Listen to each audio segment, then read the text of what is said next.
Hi, I'm Dr. Quinn Denny, work psychologist. In this next video clip, I'm going to give you some tips this year to better achieve or increase the likelihood that you'll accomplish more goals this coming year if you're someone who sets goals. I'm a person driven by goals, and my motto is if you don't have goals, create or get some. It's good for you. Do your goals look like this abandoned building behind me at the end of the year? They're pretty much rubble and they don't really signify accomplishment. If so, watch this next clip and I'm going to give you a psychological power up on how to increase the likelihood to achieve those most valuable goals that you set for yourself. Tune in. Hello out there, Dr. Quinn Denny here, work psychologist and president of iAsight, your work psychology firm, helping you with people and performance and general overall scientific evidence-based changes inside your organization. Become more profitable. Today, I'm here to bring you another psychological power-up. As we approach the new year, I myself am planning for my annual retreat time to analyze my past goals from this last year and look toward goals to the future. And there's a key piece, I believe, in achieving goals. And I found a lot of information, or I've learned so much when I did my dissertation. I studied positive psychological capital, or affectionately known in the marketplace as PSYCAP. Now you can remember PSYCAP with this acronym. It's easy to remember: HERO. It stands for hope, efficacy, which is confidence, resilience, which is our ability to bounce back from hardship to even higher levels of competency, and then optimism, which is a general overall positive outlook. But today, as it pertains to goals and achieving goals, I want to talk about hope and the role it plays and how you can be a hope factory. You can be a hope manufacturer within your own psyche, within your own emotional, mental space. So the way that this works is hope is a forward-looking positive outlook on the future, positive outlook on outcomes. I may be in the midst of hardship, and certainly my family and I and those closest to me have had a lot of hardship this last year.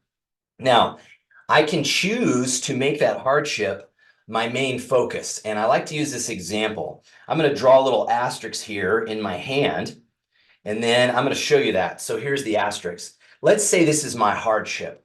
And let's say I've set some goals for the year. Now, when I first set my goals, this is what it looks like. This is what most people do. I'm all gung-ho about setting my goals. Now, these are some bricks that I've taken out of the garage here so that you can see these as an illustration. Let's say this is the value of my goal. So I set my goal and I say, here's my goal and here's how important it is. And boy, am I pumped to accomplish that goal. Let's go this next year. I'm going to accomplish this goal. So that's the value of my goal, and that's my positive emotion. Here's what happens as the year goes along.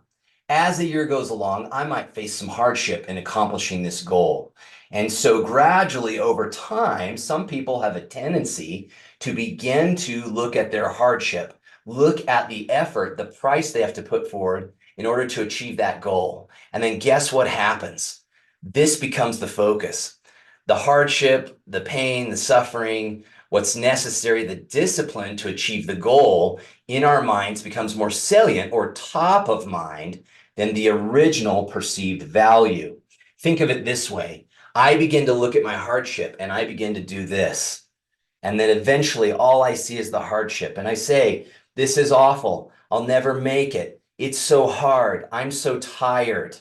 And pretty soon I have forgotten the value that I originally had when I set the goal.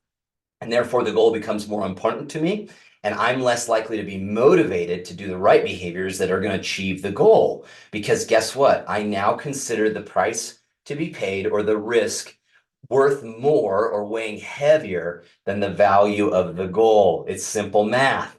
Value minus my perceived effort or hardship, and that influences my positive emotion toward the goal.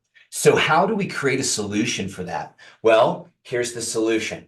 We need to learn to become a hope factory, to incite our own hope. And so one way to do that is I look at my hardship, I zoom out from the wall as a tapestry, and I get perspective. I remind myself why I started toward this goal and why it was valuable. That's tip number one, is to remind yourself why you set the goal. Why was the goal valuable? And if you want to be super keen, you list why the goal is valuable when you're setting your goals for the year. The other thing that I do is, as I go along, I look at the progress toward my goal. So when I become discouraged, I do the first thing. I remind myself why the goal was valuable. That's zooming out. Then the next thing I do is I look back and I show myself mentally how far I've come in achieving my goal so that I can say, I've come this far. Do I really want to stop? Do I really want to give up on my goal? I've invested already. That's tip number two. Look back, gain perspective on how far you've come. So look at the value of the goal, then look at the progress that you've made. And here's the third tip. The third tip is look to the future. So you want to prime yourself or frame yourself in the future. What is it going to feel like when you achieve that goal? How are you going to feel when you cross that finish line and you actually accomplish that goal? What does it feel like to achieve the value of that goal? All three of these things, reminding ourselves of the value of the goal, looking back to see our progress, and then looking forward to how we'll feel and what that sense of accomplishment will be like and the benefit it's going to provide once we achieve the goal. Those are three key areas to making perspective. And hope is a lot about perspective. It's getting perspective in the moment when things are the most difficult. So you want to do those three things. Find value in the goal. Remind yourself why you started. Look back on your progress so that you can encourage yourself and see that you are closer to attaining your goal. And then look forward into the future and imagine what it is going to feel like and what the benefit will be like when you achieve that goal or goals. Those are three tips to be your own hope factory and to make perspective for yourself so that you keep positive emotion going, which relates to positive behavior in that particular direction toward your goals, allowing you to achieve more this coming year. I'm cheering you on. This has been a psychological power up with Dr. Quinn Denny, president of iSight and work psychologist. Take care and stay positive out there in the workplace.